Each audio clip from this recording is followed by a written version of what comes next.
Hello everyone, welcome to my YouTube channel. So current affair के कुछ आपके topic मैं यहाँ पर करा रही हूँ, जैसे कि उत्तराखंड में अभी हाल ही में स्थापना दिवस मनाया है।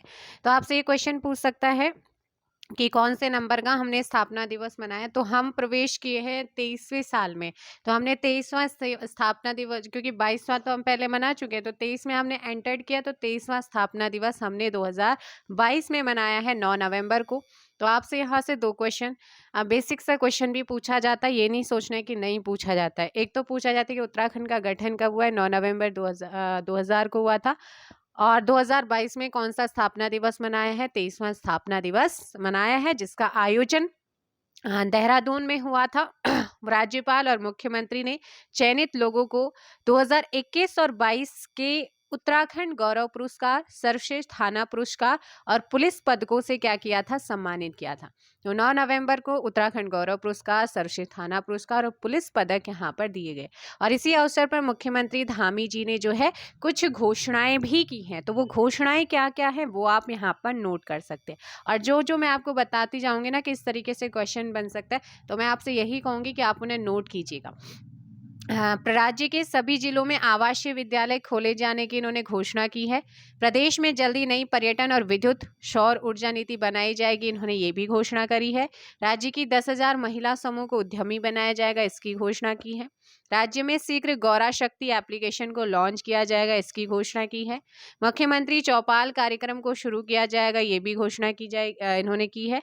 देहरादून के बाद मुख्यमंत्री धामी ने जो है ग्रीष्मकालीन राजधानी गैरसैंण में आयोजित विभिन्न कार्यक्रमों में भी भाग लिया था। 166.84 करोड़ रुपए की 50 परियोजनाओं का शिलान्यास और लोकार्पण किया है। तो अब आपसे क्वेश्चन ये पूछेगा कि 9 नवंबर 2022 को मुख्यमंत्री धामी जी ने ग्रीष्मकालीन राजधानी गैरसैंण में आयोजित कार्यक्रम में कितने करोड़ की परियोजनाओं का शिलान्यास और लोकार्पण किया है और कितनी परियोजनाएं हैं। तो कितनी परियोजना, 50 परियोजना, और कितने का 166.84 करोड़ रुपए की ये 50 परियोजनाओं का शिलान्यास। तो एक क्वेश्चन ये बन गया है। उत्तराखंड गौरव पुरस्कार अ वेरी इंपॉर्टेंट। राज्य स्थापना दिवस के अवसर पर ही राज्यपाल और मुख्यमंत्री ने प्रसून जोशी, जो आप उत्तराखंड के ब्रांड एम्बेसडर बन चुके हैं, इनको अध्यक्ष फिल्म सेंसर बोर्ड के अध्यक्ष थे पहले, अभी उत्तराखंड ब्रांड एम्बेसडर बनाए जा चुके हैं। राष्ट्रीय सुरक्षा सलाहकार अजीत डोभाल जी हैं, इनको यहाँ पर दिया गया है। स्वर्गीय जनरल बिपिन रावत जी पूर्व सीडीएस हमारे देश के रहे हैं, इनको भी जो है अब उत्तराखंड गौरव पुरस्कार मिला है। स्वर्गीय गिरीश चंद्र तिवारी जी को भी साहित्य के क्षेत्र के लिए उत्तराखंड गौरव पुरस्कार, और डॉक्टर स्वर्गीय वीरेंद्र डंगवाल जो कि पत्रकार थे, इनको भी आपका गौरव उत्तराखंड गौरव पुरस्कार मिला है। तो P, A, B, G और V है ना। तो P से हो गया प्रसून जोशी, A से हो गया है कौन, आपके अजीत डोभाल जी, बी से हो गए हैं बिपिन रावत जी, और जी से हो गए गिरीश चंद्र तिवारी जी, और वी से हो गए वीरेंद्र डंगवाल जी।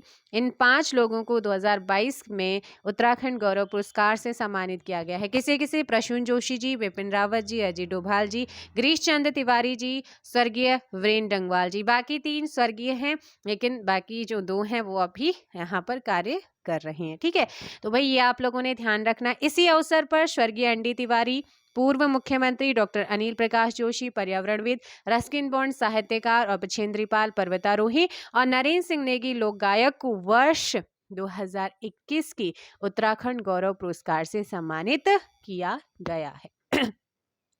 2022 के लिए आपने देखा, 2021 के लिए आप यहाँ पर देख लो, बछेंद्री पाल पर्वतारोही, नरेंद्र सिंह नेगी लोक गायक, रस्किन बॉन्ड साहित्यकार, अनिल प्रकाश जोशी और एनडी तिवारी पूर्व मुख्यमंत्री। उल्लेखनीय है कि उत्तराखंड गौरव पुरस्कारों की शुरुआत 2021 में की गई है। तो उत्तराखंड गौरव पुरस्कारों की शुरुआत 2021 में हुई, और इसके पहले संस्करण के लिए चयनित 5 नामों की घोषणा राज्य की 22वें स्थापना दिवस के अवसर पर की गई थी, लेकिन पुरस्कारों का वितरण नहीं हो पाया था, लेकिन 2022 में इनको दिया गया। अब क्वेश्चन यहाँ से 2021 के लिए किसे किसे दिया गया है, उनका क्षेत्र आपसे पूछ सकता है। 2022 के लिए किसे किसे दिया गया है, उनका क्षेत्र आपसे पूछ सकता है। और कब शुरू हुआ है ये आपसे पूछ सकता है ना। तो ये आपने ध्यान रखना है। इस पुरस्कार में क्या क्या दिया जाता है, 1 लाख रुपए प्रशस्ति पत्र और प्रतीक चिन्ह यहाँ पर दिए जाते हैं। आप एक मुख्यमंत्री लखपति दीदी योजना, मैं नहीं कहती आप ये बुक को खरीदो, क्योंकि पूरी बुक में आपका सिर्फ जो अपडेटेड है यही है, तो मैं आपको करा रही हूँ, तो आप नोट कर सकते हैं। पॉइंट को क्वेश्चन की फॉर्म में आप लिख सकते हैं, मैं नहीं कहती आपको सेम ऐसे ही उतारना है। मुख्यमंत्री लखपति दीदी योजना को किस राज्य ने शुरू करा है? उत्तराखंड ने। तो कब किया है? 4 नवंबर 2022 को मुख्यमंत्री पुष्कर सिंह धामी ने इगास जो पर्व था उसके अवसर पर लखपति दीदी योजना का शुभारंभ किया। इस योजना के तहत 2025 तक, कब तक के लिए? 2025 तक के लिए स्वयं सहायता समूह से जुड़ी 1.25 लाख महिलाओं को लखपति बनाने का लक्ष्य है।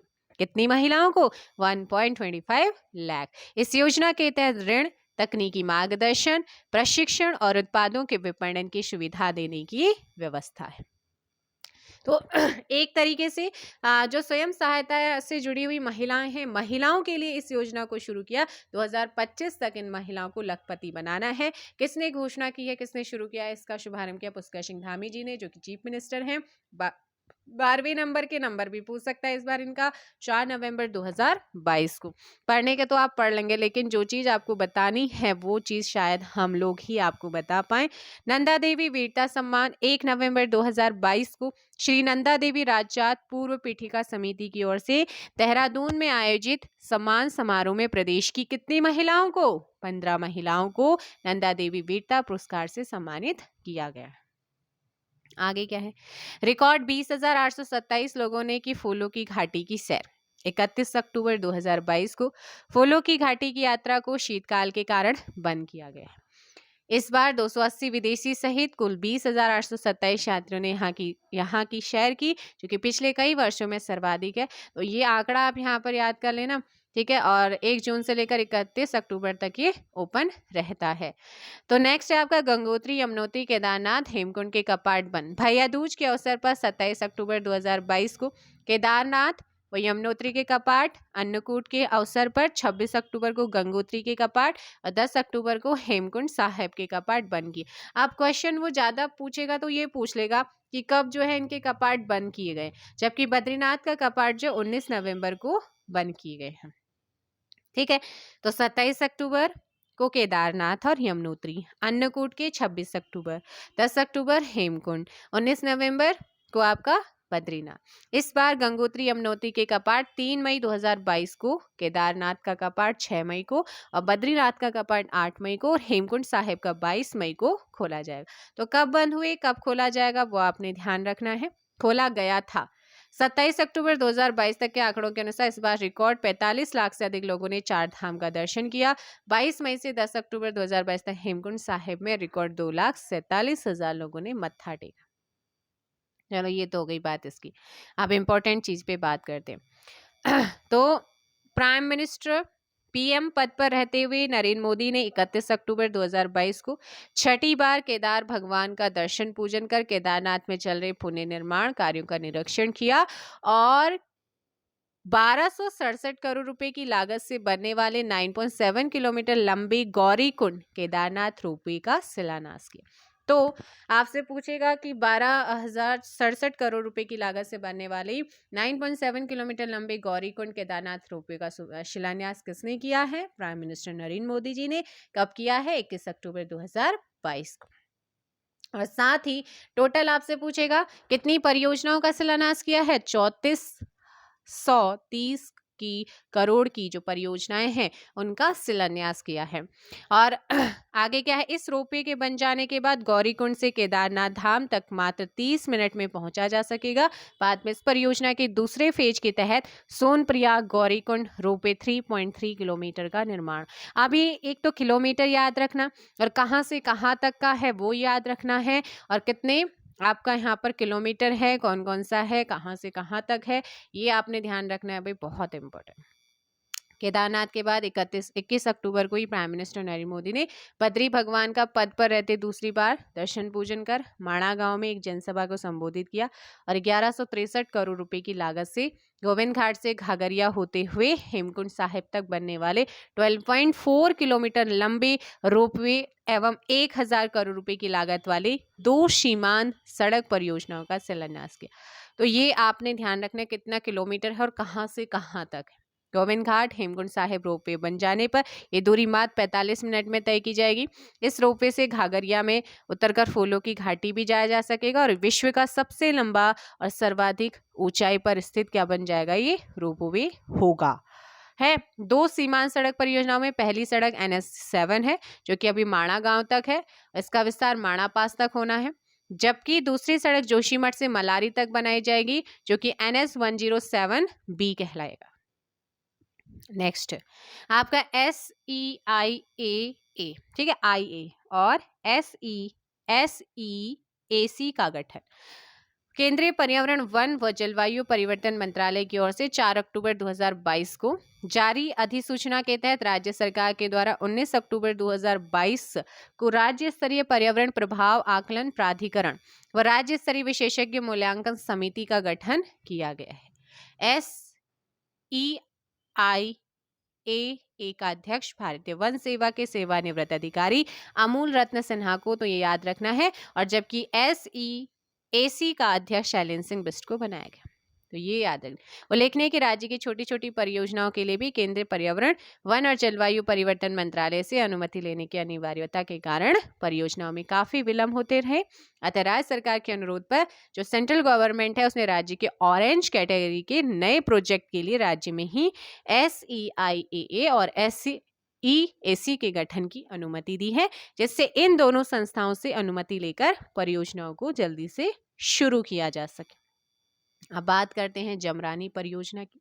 तो जमरानी परियोजना हेतु निवेश की मंजूरी 18 अक्टूबर 2022 को नई दिल्ली में हुई बैठक में नैनीताल में काठगोदाम से 10 किलोमीटर अपस्ट्रीम में गोला नदी पर प्रस्तावित 2584.10 करोड़ रुपए की लागत वाली जमरानी बहुउद्देशीय बांध प्रोजेक्ट के लिए प्राइम मिनिस्टर कृषि सिंचाई योजना के तहत 90 व 10 के अनुपात में क्या किया गया है, निवेश की मंजूरी मिल गई है। 90 सेंटर 10 स्टेट, अर्थात इस परियोजना की लागत का 90% केंद्र और सरकार और राज्य सरकार 10% यहाँ पर देगा। ये परियोजना 47 वर्ष पुरानी है। पहली बार 1975 में केंद्रीय योजना आयोग ने इस परियोजना को मंजूरी दी थी। इस परियोजना से हल्द्वानी नगर को 2025 तक वर्ष भर 22 MCM पेयजल और नैनीताल उधम सिंह नगर बरेली उत्तर प्रदेश में जो आता है, रामपुर उत्तर प्रदेश जो है उसमें उसके जिलों के लगभग 1.5 लाख हेक्टेयर भूमि को सिंचित सुविधा क्या होगी, उपलब्ध होगी। इस पर 14 मेगावाट का जल विद्युत उत्पादन प्लांट भी लगाया जाएगा और इस परियोजना के तहत 150.6 मीटर ऊंचा और 480 मीटर चौड़ा जो डैम है वो भी बनाया जाएगा। इस परियोजना को 2027 तक, तो याद रखना है कब तक के लिए इसे पूरा करने का लक्ष्य रखा गया है, तो 2027 तक जो है इस परियोजना को पूरा कर का क्या रखा गया लक्ष्य। डॉक्टर संपूर्णानंद दूरबीन आर्यभट्ट प्रक्षेपण विज्ञान शोध संस्थान एरीज ने, जो कि नैनीताल में है, 104 सेंटीमीटर के डॉक्टर संपूर्णानंद ऑप्टिकल दूरबीन के स्थापना के 50 वर्ष पूरे होने के उपलक्ष्य में 17 अक्टूबर 2022 से 3 दिवसीय स्वर्ण जयंती समारोह को मनाया है। उच्च शिक्षा में भी राष्ट्रीय शिक्षा नीति लागू। तो 16 अक्टूबर 2022 को देहरादून में मुख्यमंत्री पुष्कर सिंह धामी जी ने क्या किया है, धामी जी ने और केंद्रीय शिक्षा मंत्री राष्ट्रीय शिक्षा नीति 2020 के तहत उत्तराखंड में उच्च हायर एजुकेशन की भी शुरुआत हो चुकी है। प्रदेश में शिक्षा सत्र 2022-23 से ये नीति लागू होगी। उल्लेखनीय है कि प्रदेश में प्री प्राइमरी आंगनवाड़ी स्तर पर राष्ट्रीय शिक्षा नीति 2020 को 12 जुलाई 2022 को लागू किया जा चुका है और प्राइमरी लेवल पर जो है न्यू एजुकेशन पॉलिसी को लागू करने वाला उत्तराखंड हमारा क्या बना है, पहला राज्य बन चुका है। और अभी हायर एजुकेशन जो है उच्च शिक्षा को भी लागू यहाँ पर किया जा चुका है। ठीक है, डिजिटल बैंकिंग यूनिट है। बस 16 अक्टूबर 2022 को प्राइम मिनिस्टर नरेंद्र मोदी ने देहरादून सहित देश के 75 जिलों में देहरादून सहित पायलट प्रोजेक्ट के रूप में डिजिटल बैंकिंग यूनिट DBU की शुरुआत की और ये विशेष बैंकिंग व्यवस्था है जो न्यूनतम डिजिटल इंफ्रास्ट्रक्चर से अधिकतम सेवाएं देने का काम करेगी और एक मजबूत सुरक्षा भी। तो देहरादून भी है इन 75 जिलों में, ये इंपॉर्टेंट है। Logistic ease across different state report.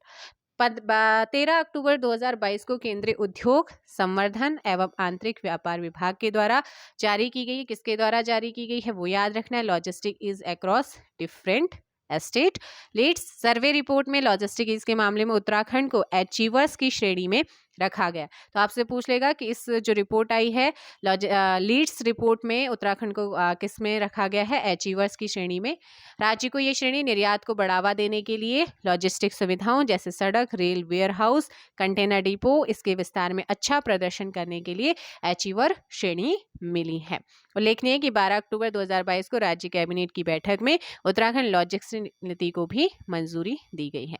तो आप आपसे पूछ सकते हैं कि उत्तराखंड में लॉजिस्टिक नीति को मंजूरी कब दी गई है?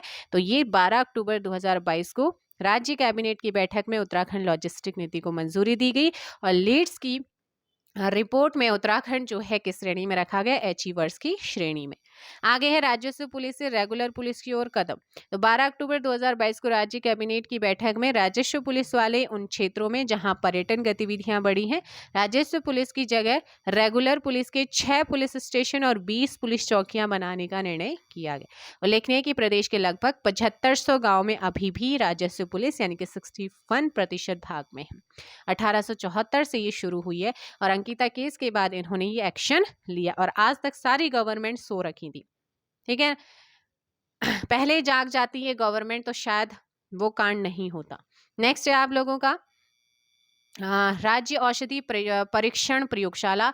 12 अक्टूबर 2022 को मुख्यमंत्री पुष्कर सिंह धामी ने देहरादून के डांडा लखोल में खाद्य संरक्षा एवं औषधि प्रशासन विभाग के नवनिर्मित भवन और राज्य औषधि परीक्षण प्रयोगशाला का लोकार्पण किसने किया, कहाँ किया? ठीक है, ये याद रखना। और इस अवसर पर मुख्यमंत्री ने बताया कि राज्य में लगभग 300 औषधि निर्माता कंपनियां काम कर रही हैं।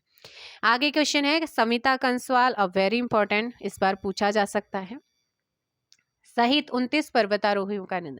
उत्तरकाशी जिले के डोकरानी ग्लेशियर के पास में, तो डोकरानी ग्लेशियर आपका उत्तरकाशी में है, इसी के पास द्रौपदी का डांडा 2 चोटी है। द्रौपदी का डांडा 2 चोटी कहाँ है? उत्तरकाशी में है। चोटी पर नेहरू पर्वतारोहण संस्थान जो कि उत्तरकाशी में है, निम है ना, इसके 44 प्रशिक्षुओं और 8 प्रशिक्षकों के दल के 4 अक्टूबर 2022 की सुबह हिमखलन की चपेट में आ जाने से समिता कंसवाल सहित 19 प्रशिक्षुओं की जो है प्रशिक्षकों का निधन हो गया है। उत्तरकाशी जिले के लोथरू गांव की रहने वाली 28 वर्षीय सविता कंसवाल ने इसी वर्ष 12 मई को माउंट एवरेस्ट पर 28 मई को माउंट मकालू का सफल आरोहण किया। आप देखो कितने जो थे 30 हो गए इनको लगा करके इनका देहांत हुआ कब? 4 अक्टूबर 2022 को, है ना। और ये द्रौपदी का डांडा 2 कहाँ है? नेहरू पर्वतारोहण कहाँ है? इस बार इसे अच्छे से पढ़ लेना। डोकरानी ग्लेशियर कहाँ है? और ये जो हमारी समिता कंसवाल हैं ये कौन से जिले से हैं, कौन से गाँव से हैं, और इन्होंने कब माउंट एवरेस्ट और कब जो है माउंट मकालू का सफ़र? तो 12 मई को माउंट एवरेस्ट और 28 मई को माउंट मकालू का। और 24 मई 2021 को विश्व की चौथी सबसे ऊंची चोटी माउंट लोहोत्सु 8515 मीटर की हाइट, उस पर जो तिरंगा फहराया था, भारत की दूसरी महिला बन गई थी। तो इनके बारे में बहुत, इससे पूर्व समिता ने चंद्रभागा, लापचू, तुलियान, द्रौपदी का डांडा, कोला हाइट, हनुमान डिब्बा, त्रिशूल इन चोटियों का भी सफल आरोहण किया है। तो ये बहुत ज़्यादा इस बार क्या है, महत्वपूर्ण है। हिमालय दर्शन हेली सेवा 2 अक्टूबर 2022 को राज्य पर्यटन मंत्री कौन है? सतपाल महाराज। इन्होंने जॉर्ज एवरेस्ट मसूरी स्थित हेलीपैड से हिमालय दर्शन हेलीकॉप्टर सेवा का शुभारंभ किया। देश के दूसरे CDS भी उत्तराखंड के सेना के पूर्वी कमान के प्रमुख के पद से 31 मई 2021 को retired lieutenant general Anil Chauhan ने 30 सितंबर 2022 को देश के दूसरे CDS के रूप में पदभार ग्रहण कर लिया है। लेफ्टिनेंट जनरल अनिल चौहान मूल रूप से पौड़ी जिले के गवाना गांव के हैं। 1981 में भारतीय सैन्य अकादमी से पास आउट होकर उन्होंने 11 गोरखा राइफल्स में क्या किया है, कमिश्नर के पद पर ज्वाइन किया और ये युद्ध कला के विशेषज्ञ माने जाते हैं। इन्होंने परमाणु हमले और परिणाम पर आधारित पुस्तक भी लिखी है। बेहतर सेवा के लिए इन्हें कई मेडल भी मिल चुके हैं। अब बात करते हैं मोस्ट फिल्म फ्रेंडली स्टेट पुरस्कार। तो 30 सितंबर 2022 को नई दिल्ली में आयोजित 68वें राष्ट्रीय फिल्म पुरस्कार वितरण समारोह में राष्ट्रपति कौन है? द्रौपदी मुर्मू जी हैं। इन्होंने उत्तराखंड को मोस्ट फिल्म फ्रेंडली स्टेट का पुरस्कार प्रदान किया है। राज्य की ओर से ये पुरस्कार महानिदेशक सूचना एवं मुख्य कार्यकारी अधिकारी उत्तराखंड फिल्म विकास परिषद बंसीधर तिवारी ने प्राप्त किया है। A very important. Best tourism destination award विश्व पर्यटन दिवस के अवसर पर जो 27 सितंबर को मनाते हैं, न्यू दिल्ली में आयोजित राष्ट्रीय पर्यटन अवार्ड वितरण समारोह में उपराष्ट्रपति जगदीप धनखड़ ने उत्तराखंड को बेस्ट टूरिज्म डेस्टिनेशन अवार्ड और पर्यटन के सर्वांगीण विकास के लिए प्रथम पुरस्कार प्रदान किया। राज्य की ओर से ये पुरस्कार पर्यटन मंत्री सतपाल महाराज ने ग्रहण किया। कोटिया जांच समिति रिपोर्ट। तो उत्तराखंड विधानसभा में राज्य गठन से लेकर 2022 तक हुई भर्तियों की जांच हेतु पूर्व आईएएस डीके कोटिया की अध्यक्षता में जो है क्या किया गया है, तीन सदस्यीय विशेषज्ञ समिति ने 22 सितंबर 2022 को अपनी रिपोर्ट विधानसभा अध्यक्ष ऋतु खंडूरी भूषण को सौंप दी थी। अब ये भी ध्यान रखना है विधानसभा अध्यक्ष कौन है। 5वें नंबर, यमुनोत्री मार्ग पर 3 किलोमीटर लंबी सुरंग। तो 18 सितंबर 2022 को जारी एक सूचना के अकॉर्डिंग केंद्रीय सड़क परिवहन मंत्रालय ने यमुनोत्री राष्ट्रीय मार्ग पर डाबरकोट भूखलन जोन में इस मार्ग की दूसरी सबसे लंबी 3 किलोमीटर डबल लेन की सड़क सुरंग बनाने की अनुमति दी है और इस मार्ग की सबसे लंबी 4.5 किलोमीटर डबल लेन की सड़क सुरंग सिलक्यारा से जंगल चट्टी के बीच बनाई जा रही है, जिसको 2023 तक पूर्ण करने की संभावना है। प्लास्टिक से डीजल बनाने का संयंत्र। तो सितंबर 2022 में जारी एक सूचना के अकॉर्डिंग कूड़े के रूप में फेंक दिए जाने वाले प्लास्टिक को रिसाइकलिंग कर डीजल बनाने के लिए राज्य का दूसरा संयंत्र भीमताल नैनीताल में स्थापित किया गया और इस प्लांट की मासिक क्षमता 50 से 70 हजार लीटर डीजल। तो कहाँ पर? भीमताल नैनीताल में स्टेबलाइज किया जाएगा, ये याद रखना है। क्षमता आपको याद रखना है। इस तरह का राज्य का पहला संयंत्र Indian institute of petrochemical Dehradun में स्थापित है, जैसे अगस्त 2019 में चालू किया। तो पहला देहरादून में है, कौन सा है? Indian institute of petrochemical Dehradun में है, जिसे 2019 में चालू किया गया। तो कंप्लीटली मैं करंट अफेयर्स में से आप लोगों को कराने वाली हूँ। 13वां हिमालय दिवस। हिमालय दिवस हर वर्ष 9 सितंबर को मनाते हैं। 2022 को ऋषिकेश स्थित परमार्थ निकेतन में आयोजित कार्यक्रम में मुख्यमंत्री जी ने, पूर्व राज्यपाल बेबी रानी मौर्य, डॉक्टर अनिल प्रकाश जोशी और स्वामी गोविंद गिरी ने इसमें भाग लिया और इसी अवसर पर मुख्यमंत्री ने कहा कि देश और समाज के आर्थिक विकास के साथ साथ पर्यावरण का जो संतुलन है वो जरूरी है। तो इम्पोर्टेंट क्या है कि 13वां हमने कौन सा हिमालय दिवस मनाया है? 13वां, और कब? 9 सितंबर को। बस इतना इम्पोर्टेंट था यहाँ से।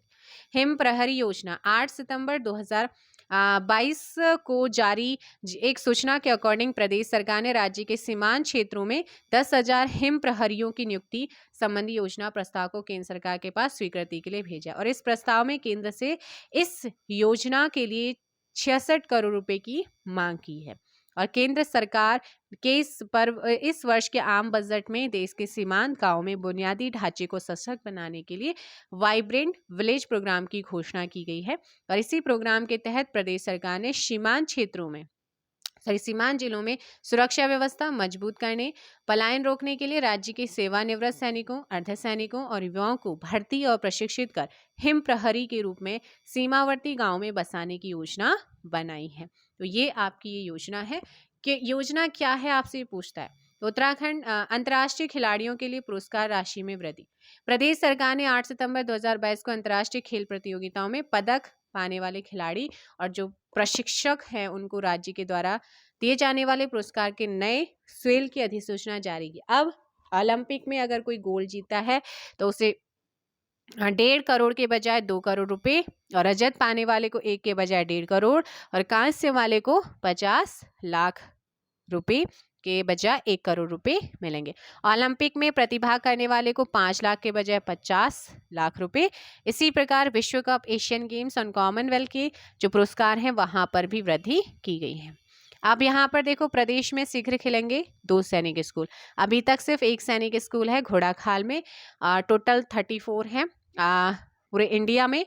अभी उत्तराखंड के अंदर एक तो घोड़ाखाल में हो गया, दूसरा रुद्रपुर देहरादून में भी खोले जाने की घोषणा हुई है। ठीक है। सल्ट शहीद मेला 5 सितंबर 2022 को मुख्यमंत्री पुष्कर सिंह धामी ने सल्ट शहीद दिवस में भाग लिया है और खुमार सल्ट में भव्य शहीद स्मारक बनाने और शहीद दिवस को मेले को राजकीय मेला बनाने की भी घोषणा की है। तो शहीद दिवस मेले को जो कि 5 सितंबर को मनाया जाता है, राजकीय मेला बनाने की घोषणा कब की गई है? 5 सितंबर 2022 को। ये इम्पोर्टेंट। बालाश्री योजना शिक्षक दिवस के अवसर पर 5 सितंबर 2022 को मुख्यमंत्री पुष्कर सिंह धामी ने अनाथ बच्चों की कक्षा 1 से 12वीं तक मुफ्त शिक्षा हेतु बालाश्री योजना को शुरू किया। तो ये बालकों के लिए है जो अनाथ बच्चे हैं। इस अवसर पर मुख्यमंत्री ने बालिका शिक्षा को प्रोत्साहित करने के लिए राजीव गांधी नवोदय विद्यालय की तर्ज पर बालिका आवासीय विद्यालय खोलने की घोषणा की। और ये टॉपिक अभी लास्ट करती हूँ, इससे आगे को हम कंटिन्यू करेंगे नेक्स्ट वीडियो में। शैलेश मटियानी राज्य शैक्षणिक पुरस्कार।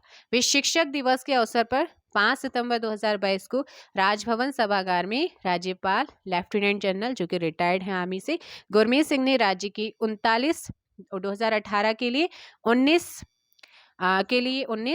और 2021 के लिए 20, देखो भाई 2018 टोटल 39, 2018 के लिए 19 और 2021 के लिए 20 शिक्षकों को शैलेश मटियानी राज्य पुरस्कार से क्या किया है? सम्मानित किया है।